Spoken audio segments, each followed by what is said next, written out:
दोस्तों, हम सभी जानते हैं कि दुनिया में कई ऐसे देश हैं जो अपने किए गए कार्य और प्रगति के नाम पे बहुत ही फेमस हैं और अपनी ये जो स्थान बनाए हुए हैं। पर दुनिया में कुछ ऐसे भी देश हैं जो बदनाम देश की श्रेणी में आते हैं। तो चलिए दोस्तों, आज मैं कुछ ऐसे देश के नाम बताने जा रहा हूँ जो अपनी कुछ कारनामों की वजह से बदनाम हैं।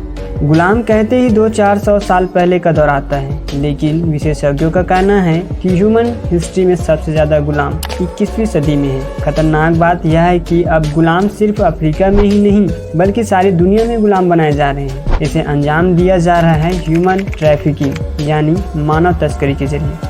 लोगों की खरीद फरोख्त का काम कई देशों में धड़ल्ले से चल रहा है और अमेरिका का जस्टिस डिपार्टमेंट हर साल इस बारे में रिपोर्ट जारी करता है। तो चलिए दोस्तों, आज की इस वीडियो में हम 10 बदनाम देश के बारे में बात करते हैं। दोस्तों, हमारे चैनल पर नए हो तो चैनल को सब्सक्राइब जरूर कर लें और बेल आइकन को भी प्रेस कर लें ताकि आपको दुनिया भर में जुड़ी ऐसे ही कुछ जानकारी प्राप्त हो। सोमालिया। अमेरिकी रिपोर्ट में सोमालिया ह्यूमन ट्रैफिकिंग के मामले में लगातार 14 सालों से सबसे ऊपर बना हुआ है। सिविल वार, नेचुरल डिजास्टर, नरसंहार, भीषण गरीबी जैसे कारणों के चलते कोई आश्चर्य नहीं कि यहाँ बहुत सारे लोग खुद ही ह्यूमन ट्रैफिकर्स के चंगुल में फंसते जा रहे हैं और यहाँ 1991 से अराजकता फैली हुई है। देश के विभिन्न हिस्सों पर अलग अलग लड़ाका गुटों का कब्जा भी है। यहाँ हालात इतने खराब हैं कि बहुत सारे मामले में पेरेंट्स अपने बच्चों को ट्रैफिकर्स को सौंपने पर मजबूर हो जाते हैं। लीबिया तेल का कारोबार करता है और इनके बाद ह्यूमन ट्रैफिकिंग का वहाँ दूसरा बड़ा कारोबार है। कर्नल गद्दाफी के शासनकाल में वहाँ इंसानों का बिजनेस बड़े पैमाने पर हुआ। 2011 में गद्दाफी की सत्ता पलटने के बाद लीबिया में एक तरह से सरकार ही नहीं है। इसके चलते भी देश में आपराधिकता गतिविधियां बढ़ती जा रही हैं। लीबिया उत्तरी अफ्रीका में अल्जीरिया और मिस्र के बीच स्थित है। इस भौगोलिक स्थिति के कारण भी यहाँ से ट्रैफिकिंग ज़्यादा होती है। सूडान और दक्षिणी सूडान।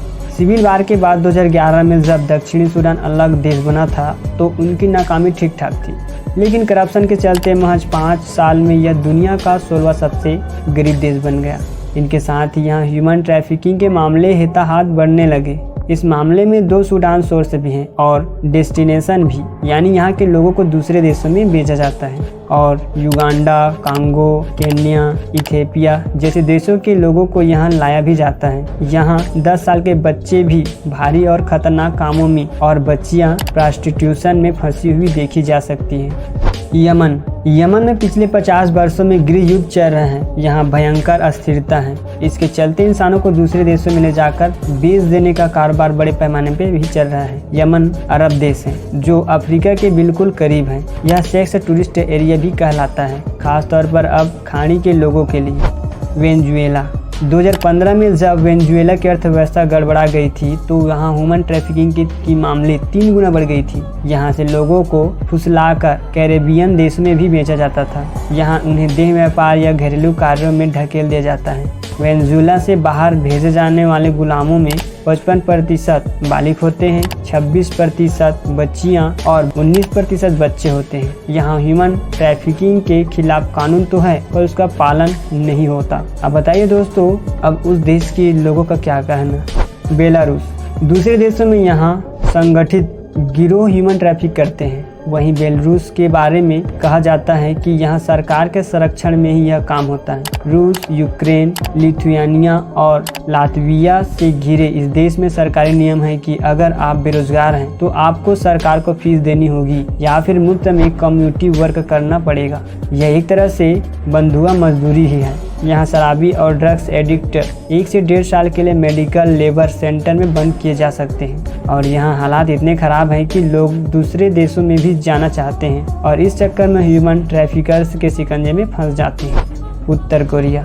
दुनिया में उत्तर कोरिया की इमेज नरक जैसी है, हम सभी जानते हैं। यहाँ जबरिया मजदूरी के कैंप हैं जहाँ लाखों लोग काम करते हैं। इनके अलावा सरकार ने 11 से 12 लाख नागरिकों को दूसरे देशों में काम करने को भेजा है। और हैरानी की बात यह है कि ये लोग 3 साल के कॉन्ट्रैक्ट पर जाते हैं, लेकिन जब वे वापस आते हैं तो सरकार इनकी कमाई का 90% हिस्सा खुद ही रख लेते हैं। सीरिया, अस्थिर देशों में ह्यूमन ट्रैफिकिंग ज़्यादा होती है। सीरिया में मार्च 2011 से गृह युद्ध चल रहा है। लोग अपनी जान बचाकर भाग रहे हैं। ऐसे में ह्यूमन ट्रैफिकर्स का काम आसान हो जाता है। यही नहीं, सीरिया में लड़ रहे इस्लामिक आतंकी गुट सीरिया समेत कई देशों की लड़कियों को सेक्स स्लेव भी बना रहे हैं। आतंकी गुट ISIS इंसानों को बेचने के लिए बाकायदा बाजार भी लगाता है। अब सोचो, हमने सुना था कि भैंस, गाय इन सभी का बाजार लगता है, पर यहाँ तो इंसानों को भी बाजार की तरह यूज कर रहे हैं।